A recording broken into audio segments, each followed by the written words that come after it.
2부 시작하겠습니다. 이번 주는 12.3 내란 주간으로 오늘이 마지막 날입니다. 오늘은 12.3 비상계엄 당시 비상계엄 해제 표결에 참여한 18명의 국민의힘 의원들 가운데 한 명이었고 또 12월 14일 국민의힘 의원들의 온갖 압박에도 꿋꿋이 윤석열 대통령 탄핵안 표결에 참석했고 그 결과 결국 대통령 탄핵 이후 국민의힘을 탈당했고 지금은 민주당 의원으로 활동하고 있는 김상욱 의원 모시고 당시 상황과 앞으로 방향에 대해서 들어보도록 하겠습니다. 의원님 안녕하세요. 네, 반갑습니다. 김상욱입니다. 오래 기다리셨죠? 아유, 아닙니다. 환영합니다. 안녕하세요.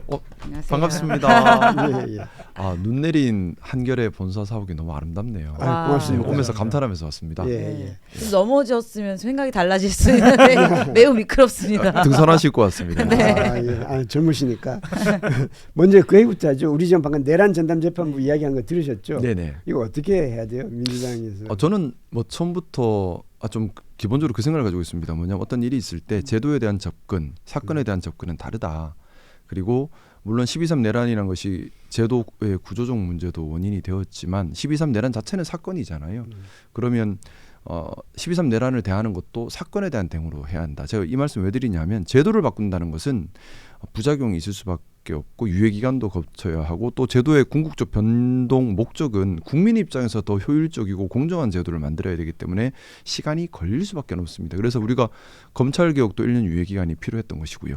근데 사건에 대한 대응은 신속하고 정확하고 힘있게 추진하는 것이 핵심이라고 생각합니다. 그래야 그 사건에 대한 종결이 빨리 이루어지는 것이거든요. 12.3 내란은 사건입니다. 그러면 이 사건에 대한 대응 저는 세 가지가 신속하게 됐어야 한다라고 계속해서 생각을 하고 말씀을 드려왔는데 그게 뭐냐. 첫 번째는 내란 전담 재판부, 두 번째는 내란 특별법, 세 번째가 특검입니다. 이 세 가지는 사건에 대한 대응이지 제도 개혁이 아니에요. 그렇기 때문에 힘있게 신속하게 추진됐어야 될 일이고요. 그래서 저는 사실 이미 많이 늦었다. 원래는 한 6월, 7월 정도에는 기능이 작동했어야 될 일인데 이미 한 5개월 정도 딜레이 된 상태에서 기능이 작동하고 있는 건데 지금이라도 하루라도 빨리 추진되어야 한다라는 생각을 합니다.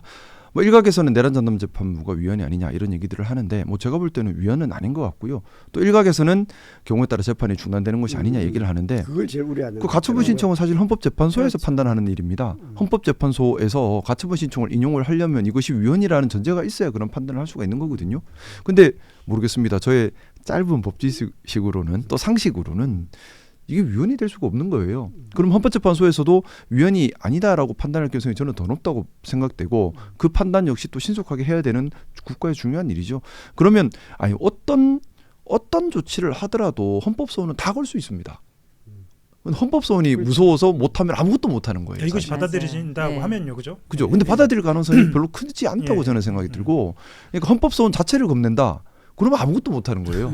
진짜 아무것도 못하는 거예요. 민주당 내부의 의견은 어떻습니까? 민주당 내부에도 의견이 있을 거 아닙니까? 뭐 다양한 의견들이 있을 수 있습니다. 그리고 우리 당 안에 다양한 의견이 있는 것은 매우 건강하다고 생각합니다. 다양한 의견을 검토하면서 더 발전적이고 보완책을 찾아가는 것이니까 오늘 정책위에서 관련된 논의를 한 번 더 수기하는 것 저는 필요한 부분이라 생각하고요. 다만 바람이 있다면 우리 당 내부의 절차 수렴 과정이 신속하게 진행돼야 된다고 생각합니다. 절차는 다 밟아야죠. 다양한 의견 다 받아야 됩니다. 다양한 검토를 다 해야 합니다. 하지만 이거를 느려서 해서는 안 되고 모아서 신속하게 진행을 해서 더 이상 내란 재판이 지연되지 않도록 해야 합니다. 그래서 좀 힘있게 사건에 대한 대응이에요. 그래서 힘있게 추진해서 해야 되는 일이고 사실 좀 아쉬움이 남는다면 예를 들어 이 논의, 이 추진이 6월이나 7월에 있었다면 이 정도의 반대가 있었을까요? 훨씬 더 수월하게 추진했을 것 같아요. 근데 시간이 길어지면 길어질수록 더 장애가 생기고 있는 겁니다. 맞습니다. 그래서 제도 개혁은 일관성을 가지고 미래를 보고 부작용까지 검토하면서 치밀하게 가야 되는 것이고 사건에 대한 대응은 신속하고 정확하게 힘있게 빨리빨리 가야 되는 것이라 생각합니다. 그래서 내란 전담재판부, 내란 특별법, 또 특검 이 세 가지는 사건에 대한 대응이기 때문에 일각의 반대가 있다 하더라도 힘있게 추진을 해야 되는 것이고 헌법 위헌 논의 뭐 이런 부분들은 어떤 조치든 걸면 다 있는 겁니다. 중요한 건 헌재에서 과연 그런 결정을 할 수 있는 소지가 있느냐 없느냐 그 부분이라고 생각하고요.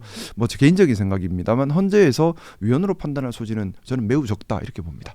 그때 이제 그리고 맞아요. 아까 제가 조금 말씀을 드리다가 순간 확실한지 한번 해서 조문을 한번 찾아봤어요. 그럼 헌법재판소법 42조에 보면 재판의 정지 이것 때문에 고민을 그렇죠. 하시는 다 거거든요. 그거죠. 다 네. 나는 그렇게 생각 네, 안 맞습니다. 하지만 이제 혹시나 왜냐면 이제 그럴까봐. 법원이 법률의 위헌 여부 심판할 경우에 그 제청한 때에는 당해 소송 사건의 재판을 헌법재판소의 위헌 여부가 결정 있을 때까지 정지된다. 이 포인트 때문에 그런데 단서 조항이 분명히 있습니다. 단서에는 법원이 긴급하다고 인정하는 경우 종국재판 외 소송 절차로 진행할 수 있다. 근데 우리는 내란 재판은 굉장히 긴급한 사안이고 그리고 아까 우리 김상호 의원님이 얘기하셨던 것처럼 우리가 이 신속한 여부 아니면 그 사건을 정지시킬 때에는 회복 가능성을 항상 한단 말이에요. 그랬을 때 범죄의 중대성, 혐의가 있는지 이런 것들을 보게 돼요.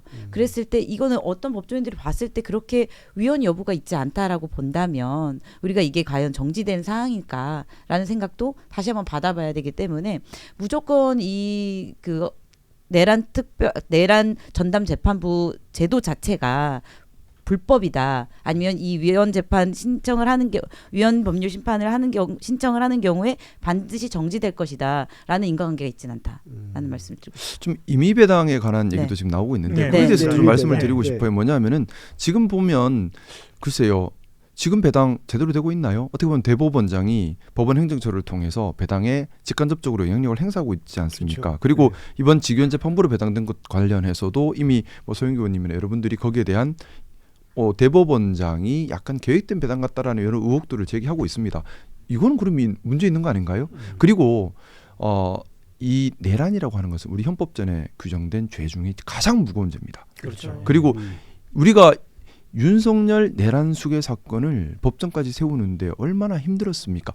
국가 존망의 위기가 있었고요. 5,200만 국민 전체의 생명과 신체에 위협이 있었고요. 그 추운 겨울 6개월 동안 국민들의 간절한 염원 끝에 올라온 재판인데 그러면 우리 상식적으로 법을 떠나서 법도 상식이 왜 있어야 되니까 상식적으로 보면 당연히 그 정도의 공신력과 또 공정력과 실력을 갖춘 법관이 재판을 해야 한다는 것이 상식이지 않습니까? 근데 그게 아니라 그냥 대법원장의 직간접적 영향 하에서 갑자기 그 정도의 공정력과 상식 우리가 없는 신뢰할 수 없는 법관이어서 함부로 재판한다면 5,200만 국민의 염원으로 올라온 그 사건을 그렇게 맡긴다는 게 도리어 비상식입니다. 근데 지금 보면 내란 전담 재판부 구성에 관해서 보면 좀 상식 있고 실력 있고 공정한 재판부를 구성하기 위한 노력이 들어가 있습니다. 예를 들어서 전국 법관회의 추천. 당연히 법관회의 추천이니까 전국 판사님들 다 모여서 가장 믿을 수 있는 사람들을 우리 판사 세계에서 이 사람을 제일 믿을 수 있어라고 추천한 사람이 올라오는 거예요. 네. 그죠? 또 헌법재판소에서 또 올립니다. 이건 헌법 파괴 행위였으니까 헌법재판소에서 자체적으로 헌법재판관들 다 모여서 훌륭한 분들이시지 않습니까? 우리가 인정한 분들이에요. 그분들 사이에서 그래 이 법관이 가면 괜찮을 거라고 또 추천. 국회 추천 복수는 없습니다. 네. 정치적 영향력을 없게 하기 위해서. 자 그러면 문제를 찾는 건 법무부 장관 추천 네. 아닙니까? 법무부에서 모르겠습니다. 법무부 장관 그런 것도 수정할 수도 있겠죠. 근데 법무부 장관 추천이라고 무조건 나쁘게 볼 문제인가요? 왜냐하면 한 명만 법관이 가는 게 아니지 않습니까? 그리고 추천을 여러 사람을 해요. 그리고 제일 중요한 것 대법원장이 최종적으로 임명을 합니다. 네. 추천한다고 무조건 하는 게 아니에요. 대법원장이 우리가 좀 염려하고 있는 조희대 대법원장이 또 본인이 직접 임명을 합니다. 그죠? 그러면 법무부에서 추천한 사람이 의심스러우면 대법원장이 임명 못하겠다고 나올 수 있는 거예요. 그러면 이게 왜 위헌이죠? 왜 임의 배당의 논리가 되는 건지 도리어 조희대 대법원장이 자기 마음대로 배당하는 게 그게 임의 배당이죠. 그래서 헌법 정신을 생각한다면 또 우리의 법 상식을 생각한다면 또 이 사건의 중대성을 생각한다면 내란 전담 재판부에 대한 위헌 논의는 억지 말 맞추기 같아요. 예, 알겠습니다. 우려하시는 분들도 있고 뭐 여러 목소리가 있으니까 오늘 민주당에서 잘 논의하실 줄로 생각하겠습니다. 그리고 지금 댓글에서 김상우 의원님 안녕하세요. 김상우 의원님 응원합니다. 김상우 의원님 화팅입니다. 뭐 지역구 뭐 아니에요. 우리 저는 지역구에서 좀 힘들어요. 그 외의 지역에서 더 인기 많은 것이. 그렇군요. 예. 좀 많이 응원해 주십시오. 예. 근데 저희 지역구도 네. 제가 체감하기로는 많이 바뀌고 있습니다. 시민들께서 네. 시민들이 원하는 정치 결국에는 싸우는 정치가 아니거든요. 네, 맞습니다. 누가 시민들에게 더 도움을 주느냐, 누가 더 바르게 아느냐 이걸 보시는다고 생각하고요. 그래서 뭐 저도 여러 논란들이 있고 또 저 때문에 당연히 속상한 분들 계시겠죠. 뭐 제가 이뻐서가 아니라 국민의힘이라서 표준분도 분명히 계시고요. 그런 분들 입장에서는 배신감이 있을 수밖에 없다고 생각합니다. 근데 기회 닿는 대로 최대한 설득을 많이 하려고 해요. 국민을 위한 정치는 어떤 모습이어야 하는가. 제가 배신한 것이 아니라 국민의힘이 국민을 배신해 버린 거다. 저는 국민을 배신할 수 없었기 때문에 윤석열 탄핵에 나선 것이고 국민을 배신한 국민의힘에 더 이상 함께할 수 없기 때문에 탈당했던 것이다. 저는 아직도 잊지 못하는 게 그 본회의장이 혼자 앉아서 그 고민하셨던 그 모습이 되게 인상 깊었어요. 탄핵 결의. 네, 탄핵 결의 때 유일하게 남으셔서 그 고민, 고통, 그게 그 표정과 그 텅 빈 자리 혼자 딱 남으셔서 그랬던 기억이 되게 남고, 그게 되게 내가 정말 국민의 편에 서야겠다라는 한 정치인의 치열한 고민. 저는 그걸 느꼈거든요. 그래서 매우 응원하고 있습니다. 감사합니다. 네. 탄핵 결의 때 들어갈 때 뭐 옷 찢어지고 뭐 그랬다고 그러지 않나요? 돌이켜 보면 국민의힘 소속이라서 더 처절하게 많은 고민을 할 수밖에 없었던 것 같습니다. 왜냐하면 무리지어서 함께 움직이는 게 아니기 때문에 또 제가 기반하고 있던 제 주위의 모든 것들과 단절하면서 움직여야 되는 어려움이 있었고, 근데 그렇다고 함부로 민주당 손을 잡을 수도 없죠. 그건 도리어 제 진정성이 훼손되는 일이었고, 또 당시 탄핵 가결을 위해서는 국민의힘 안에서 8표 찬성표를 만들어내야 하는데 제가 힘들다고 당장 민주당 손 잡아버리면 표가 안 나와요. 도리어 탄핵에 방해가 되는 일이 생길 수도 있습니다. 그래서 그때 참 국민의힘 국회의원으로서 이 12.3 내란을 어떻게 받아들여야 할 것인가, 또 보수주의자로서 12.3 내란을 어떻게 받아들여야 할 것인가, 또 국민의힘이 과연 보수당이 맞는가 하는 여러 가지 고민들을 좀 당시 처절하게 또 고독하게 좀 했던 것 같습니다. 근데 1인 시위도 하시고 그러셨죠. 예, 그렇죠. 그 전에. 네.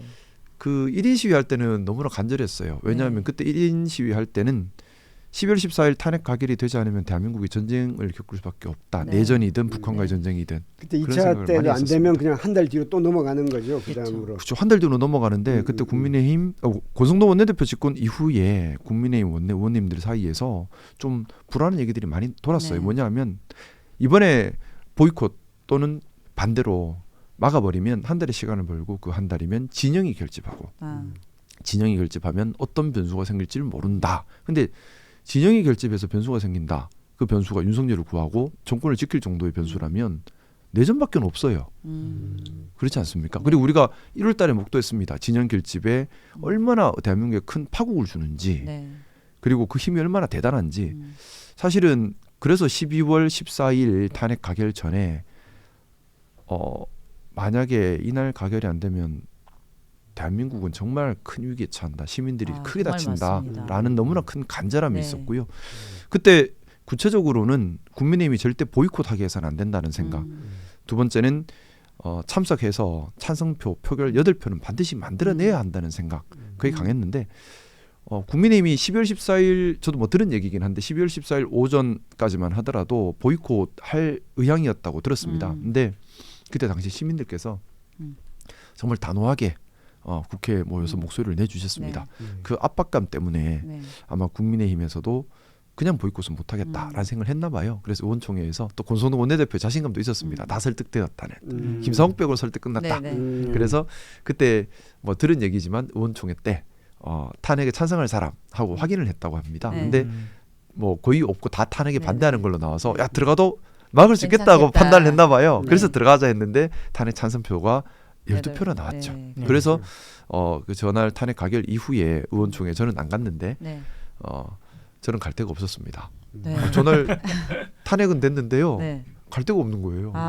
국민의힘 쪽에 갈 수도 없고요. 광장으로 나오셨어야죠. 광장으로도 못 가죠. 제가 죄인인데 죄인이 어떻게 거기 갑니까? 저는 지금도 죄인이란 마음으로 살고 죄인은 있습니다. 아니고요. 국민의 편에 서셨죠. 네, 저는 사실 저 12.3 내란이 있을 때가 제가 정치 시작한 지 불과 6, 7개월밖에 안 된 네. 뭐 정치 신인이긴 했지만 어쨌든 당시 국민의힘 소속 여당 국회의원이었습니다. 저는 그 자체로 죄인이라 생각합니다. 그 12월 3일 날 그날 국민의힘 의원 단톡방이 있지 않습니까? 네네. 그날 비상계엄이 딱 터졌을 때 그 네. 단톡방에서 어떤 이야기들이 오갔습니까? 궁금하시면 책을 사보셔야 돼요. 제가 김상욱의 123일의 기록이라는 책을 알고 냈는데 여기에 있습니다. 좀 많은 걸 적었습니다. 예. 제가 선물 한 건 드리고요. 예, 예. 아. 새 권을 안 가지고 두 권밖에 안 가져왔는데 그렇군요. 예, 괜찮습니다. 여기 제가 기자님 드리겠습니다. 저는 드려요. 사보겠습니다. 네, 그러면 예. 한 권은 그러면 저희 예. 독자분들 중에 어떻게 좀 선물해도 괜찮지 않겠나 예, 생각해서 예, 드리고 알겠습니다. 가겠습니다. 네. 김상욱 123일의 기록 많이 봐주시기 바랍니다. 그리고 이제 이 책은 이제 사서 보겠지만 그달 당시 상황에 대해서 조금 광고를 좀 해주시죠. 그러면 12월 3일 당일날 이제 첫 비상계엄 얘기를 들었을 때에 순간적으로 그 생각을 했어요. 대한민국이 전쟁이 났나? 아닌데 전쟁 났다는 얘기는 없어요. 그러면 좀비가 등장했나? 전시사변. 그것도 아니에요. 네. 전쟁 난 것도 아니고 영화에서 보던 좀비 사태도 아니에요. 그러면 명백한 거죠. 불법 계엄이다. 너무나 명백한 겁니다. 그 순간 제 머릿속에는 80년 5월 광주가 떠올랐어요. 그러면서 매우 화가 났습니다. 시민들 그러면서 딱 머릿속에 생각이 시민들 다치면 안 된다. 근데 계엄을 못 풀면 대규모 유혈 사태는 피할 수 없다. 그래서 반쯤 그때 그냥 눈이 돌았죠. 그래서 바로 국회로 달려갔는데 어디서 처음 들으셨어요? 차 안에서 봤던 것 같습니다.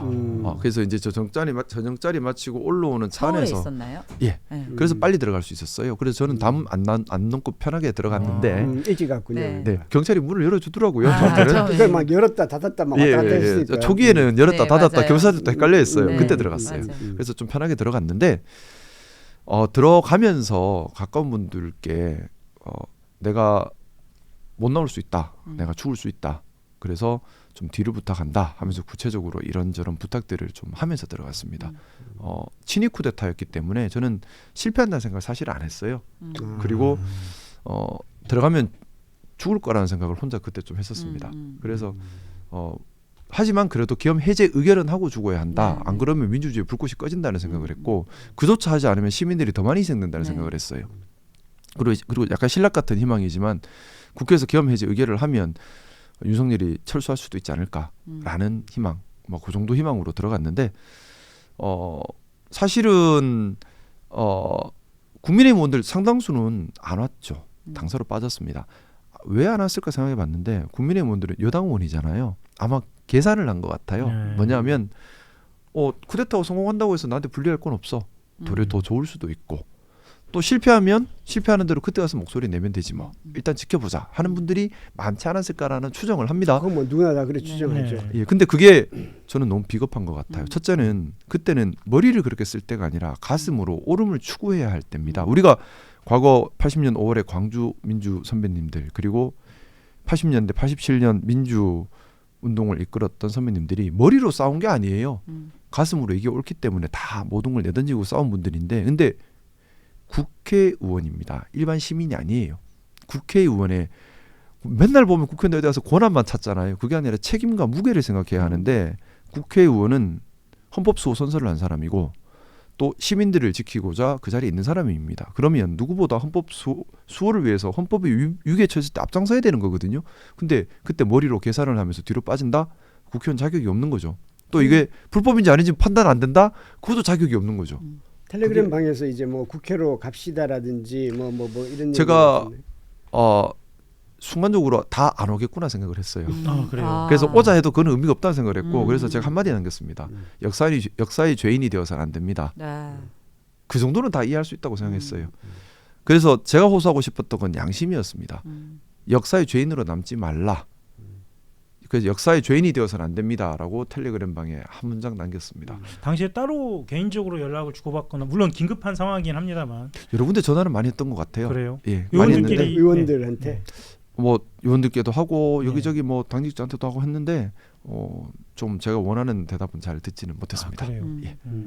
그리고 그때 이제 당사로 와라 국회로 와라 이게 의총 장소가 왔다 갔다 바뀌었잖아요. 네네. 그때는 그 상황이 어땠나요? 사실 제가 텔레그램을 평소에도 잘 안 봐요. 그래서 박주민 의원님이 계속 김상욱이가 민주당 와서 적응 못하는 것 중에 하나가 텔레그램 확인이 항상 늦다 이런 말씀을 하시는데 평소에도 확인을 잘 안 해요. 잘 쓰지는 않는데 그래서 근데 좀 그때 제가 기억나는 것은 추경 원내대표가 당사로 모이라고 했다. 그걸 이제 다른 국민의힘 의원들이 그 현장에 있는 의원들이 얘기해서 매우 화가 났고 지금 당사로 갈 네, 때가 아니잖아요. 그렇죠. 그리고 또 하나는 이제 본회의장에 그 당시 한동훈 당시 대표가 있을 때에 한동훈 대표가 여기 국회의원들 본회의장으로 다 오라고 그렇죠. 해야 한다라고 네, 지시를 네. 하는데 그게 반영이 안 된다고 화를 내더라고요. 네. 그걸 보면서 아니 당대표까지 본회의장으로 오라고 하는데 원내대표가 당사로 오라 하고 근데 더 화가 났던 건 본관에 있대요. 그렇죠. 공간이 그 얘기를 듣고는 너무 화가 났죠. 그래서 네. 그때 8명 있었죠. 8명. 네. 또 원내대표님이신데 제가 또 심하게 욕설을 퍼붓는 참사를 벌였는데 저 원래 욕 잘하는 사람은 아니에요. 네. 그리고 그때 당시 국회에 있던 그러나 본회의장에는 들어오지 않았던 8명의 국회의원들하고 국민의힘 의원들하고 마주치지는 못했겠네요. 네, 따로 마주친 기억은 없습니다. 음. 근데 모르겠습니다. 제가 경황 다 자세히는 기억을 못해요. 그렇죠. 그때 네. 경황이 없어서 뭐 며칠 전에 보니까 정청래 우리 민주당 당 대표님께서도 행사에서 당시 기억이 잘 안 난다. 내가 어디로 들어왔는지 기억이 안 네. 난다 하시던데 사실 저도 일단 너무 화가 났고 흥분해 있는 상태라서 파편적인 기억밖에 없어요. 근데 몇 번 마주치고 욕한 것도 기억은 나는데 장소도 잘 모르겠고 시간도 뒤죽박죽인데 근데 확실한 건 원내대표와 함께 있는 의원들이 있다는 건 알고는 있었고 그들이 본회의장에 표결하러 오지는 않았습니다. 네. 그럼 본회의장 안에는 그 18명 네. 장동혁 의원도 포함된 그 18명의 국민의힘 의원들이 있지 않았습니까? 네네. 그분들끼리는 서로 얘기를 하거나 어떻게 하자거나 이런 얘기는 하지 않았습니까? 사실 그거 다 기억나겠어요. 근데 음. 그래 잘 기억이 안 나는 그 장면 속에서 하나는 기억나요. 제가 장동혁 대표한테 제가 그때 뭐랬냐면 동혁이 형 한 다음에 그다음에 욕설을 또 퍼봐요. XXXXX 한 다음에 이건 아니잖아. XXXX 이렇게 했어요. 그랬을 때 그 장동혁 대표가 그 당시에 야 미안하다, 민망하다, 면목 없다 그런 얘기를 했던 기억은 납니다. 제정신이네요. 그때. 네. 그때는 지금하고는 굉장히 다른. 그래서 모습인데. 저는 장동혁 대표가 옳고 그름을 몰라서 지금 저런다고 생각은 안 해요. 아 그래요. 그래서 더 전략적이다. 더 그럼. 문제가 있다고 생각하는 건데 뭐냐면은 장동혁 대표는 제가 보기에는 대통령 꿈을 꾸는 사람입니다. 네, 그렇죠. 대통령 꿈을 꾸는 사람인데 지금이야말로 본인의 대통령이 되기 위한 가도에 큰 8차선 도로가 뚫렸다고 생각하고 계신 것 같아요. 와. 그리고 그걸 위해 지금 당장 해야 될 것은 네. 국민의힘을 완벽하게 장악하는 거라고 생각하는 겁니다. 뭐냐면 지금도 여론조사하면 20%의 콘크리트 지지층이 있습니다. 윤석열, 윤호계는 하더라도 변하지 않는 20% 콘크리트 지지층이 있습니다. 저는 어떻게 보면 제 지역구가 그 한복판에 있잖아요. 네. 지역구에 한 번씩 가면 저한테 여전히 배신자라고 손가락질하고 윤석열을 어떻게 하려고 그렇게 했느냐라고 비난하는 사람들을 종종 만납니다. 그 정도로 콘크리트 지지층이 분명히 있어요. 장동혁 입장에서는 2천만 명에 이르는 콘크리트 지지층을 자신의 지지 기반으로 하려고 하는 겁니다. 동시에 국민의힘의 잠재적 경쟁 상대들을 이번에 다 제거할 목적인 겁니다. 그래서 더 강성 목소리를 내는 거예요. 강성 목소리를 내면 이건 아니야라고 반기를 드는 사람도 있겠죠. 충성도가 떨어지는 네. 사람들이죠. 제거할 명분이 생기는 겁니다. 그렇게 해서 지금 보면은 강성 목소리를 내는 이면에는 국민의힘의 잠재적 경쟁자들을 제거하는 작업도 같이 하고 있습니다. 계속 당내 징계를 경쟁자들 그렇죠. 말씀하시는 계속 거죠. 징계 이렇게 하고 있잖아요. 네. 제거하고 있는 거예요. 그러면서 자기 기반을 다져가는 건데 국민의힘 원내 구성을 보면 크게 보면 두 부류입니다. 자기가 5,200만 분의 1 초엘리트다 생각하는 엘리트. 그래서 나 군림하겠다는 엘리트 그룹. 또 하나는 지방에서 생존을 위해 투쟁하면서 올라온 본인의 생존과 기득권이 가장 중요한 토호 그룹. 딱 두 그룹 나눠지는데 토호 그룹은 어차피 왕이 될 생각이 없어요. 그러면 토호 그룹은 자신의 기득권만 잘 지켜주면 되는 거거든요. 근데 엘리트 그룹은 엘리트 그룹 간에 왕이 되려는 싸움이 있죠. 그래서 장동혁은 엘리트 그룹 쪽이죠. 그러니 이 토호 그룹과 손 잡고 어떻게든 자신이 유일한 국민의힘의 왕세자가 되고 싶은 것이고 그걸 위해 민주당과 전쟁을 선포하고 그걸 위해 윤 어게인을 외치고 그걸 위해 강성을 얘기하는데 스스로도 분명히 알고 있을 겁니다. 이건 잘못된 거다. 분명히 압니다. 알지만 본인의 욕망이 더 크기 때문에 잘못이라 하더라도 얘기를 하는 것이고 밀고 나가는 건데 저는 국민의힘이 내부적으로 장동혁이 국민의힘 내부 장악이 끝나면 그래서 흔들리지 않는 권력을 가졌다라고 스스로 판단하면 그때 이제 기회를 볼 겁니다. 어떤 기회냐면 우리 민주당이 건강함을 잃은 모습을 보이거나 또는 독주하는 모습을 보이거나 정책에 실책하는 모습을 보이면 그때를 틈타서 갑자기 중립 포지션을 취할 거예요. 갑자기 외연 확장을 외연 확장을 거죠, 집중적으로 이제. 치고 들어올 네. 겁니다. 본인은 그 길을 통해서 대권으로 갈 수 있다는 생각을 하고 있을 것이고 그래서 우리 민주당이 정말 중요한 것이 건강함을, 당내 민주주의의 건강함을 잘 지켜가고 독주가 아닌 많은 국민들의 의견을 수렴하고 정말 수권정당, 대중정당, 대한민국 전체를 대표하는 책임정당으로 그 위치를 공고히 지켜가는 것, 이것이 저는 국민의힘이 더 이상 보수당이라 생각하지 않습니다. 극우당이죠. 저는 완벽한 극우당이지 보수당이 네. 아니거든요. 대한민국을 극우의 손에 넘겨줄 수는 없는 거지 않습니까? 그러면 중도 보수당으로서 우리 민주당이 극우당으로부터 대한민국을 방어할 책임이 있고, 그걸 위해서는 민주당이 더욱더 스스로 내부적으로 건강해지기 위한 노력 계속해서 해야 한다고 생각합니다. 근데 그 장동혁 대표의 그 지금 의원님이 말씀하신 전략은 너무나도 얄팍함과 함께 국민들을 우습게 보는 전략 아닌가요? 일단 과거를 제가 저희가 추정하는 거예요. 모든 걸 잊어버리고 음. 갑자기 중도 확장하겠다고 하면 우리가 중도 확장한다. 너는 원래 우리를 위한 그 지도자였어라고 말하는 국민은 아닌 시대인 것 같습니다. 기자님의 네. 그 말씀이 저는 너무 감사합니다. 저- 왜냐하면 윤상현 기자 변호사입니다. 변호사님 죄송합니다. 우리 같이 3대 특검 그 대응특위도 하고 계세요. 제가 날이 추워서 정신줄을 놨네요. 네, 감사합니다. 아니 저 기자 너무 좋습니다. 근데 그 예전에 윤상현 의원이 그 얘기를 했잖아요. 1년만 지나면 다 잊는다. 네, 사실 정치인들이 그런 생각들을 해요. 네. 좋은 일도 나쁜 일도 시간 지나면 다 잊는다는 생각을 합니다. 그래서 음. 제가 민주주의를 지키는 최후의 힘은 우리 국민들의 깨어있음에도 취하지 않는 진짜 깨어있음이라고 생각하는데, 그 중에 중요한 것 하나가 잊어버리지 않는다는 겁니다. 좀 예를 들어 한 2년 정도 지나서 갑자기 장동혁이, 국민의힘을 완전히 장악한 장동혁이 갑자기 진보적 스탠스를 취하고 시민들 여러 단체와 손을 잡고 대통합을 얘기하고, 그때 과거의 장동혁 모습을 우리가 잊어버린다면 속을 수 있죠. 진정성 없는 그 행동에. 그래서 우리가 잊어서는 안 되는 거예요. 맞습니다. 절대 잊어서는 안 됩니다. 우리가 잊어버린다면 국민을 주인으로 생각하지 않게 됩니다.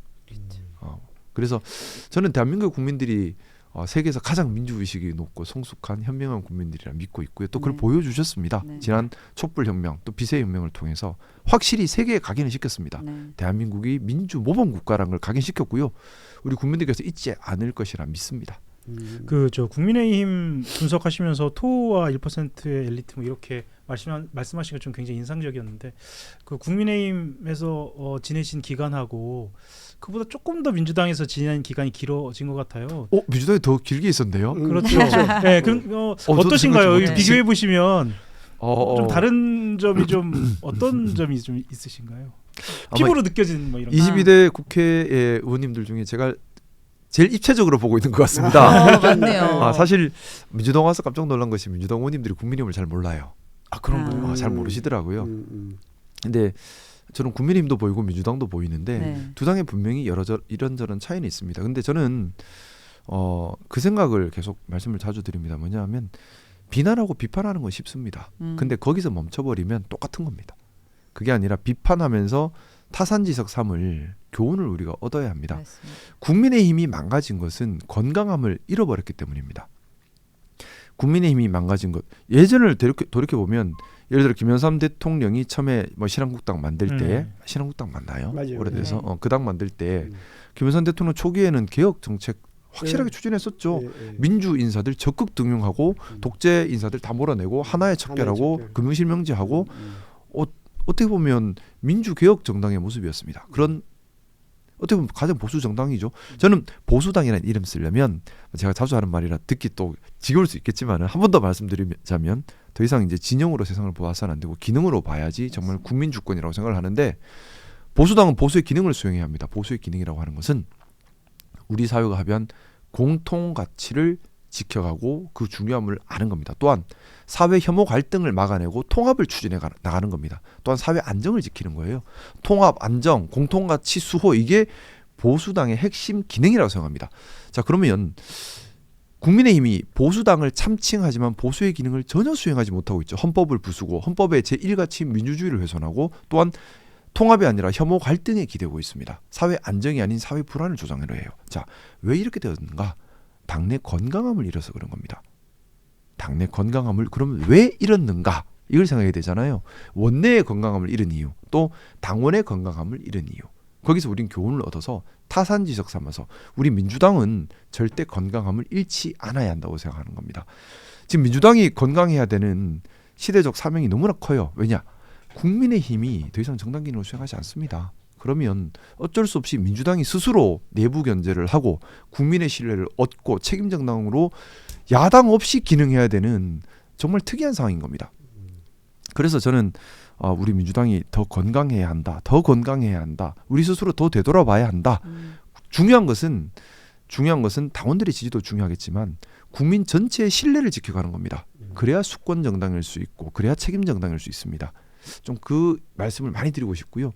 뭐 꼭지별로 구체적으로 말씀드리기보다는 이 정신을 놓지 말자는 얘기를 더 드리고 싶어요. 의원님 모시고 얘기 듣다 보니까 뭐 준비한 것 외에도 다른 걸 이야기를 더 많이 한 것 같습니다. 예, 예. 다음 주 월요일 날 뵙겠습니다. 많은 시청 바랍니다. 월요일 오전 9시 30분에 다시 찾아뵙겠습니다. 김 의원님 다시 한번 감사드립니다. 감사합니다. 하영 기자, 김한나 변호사님 같이 인사드리시죠. 네, 감사합니다. 감사합니다. 안녕히 계십시오.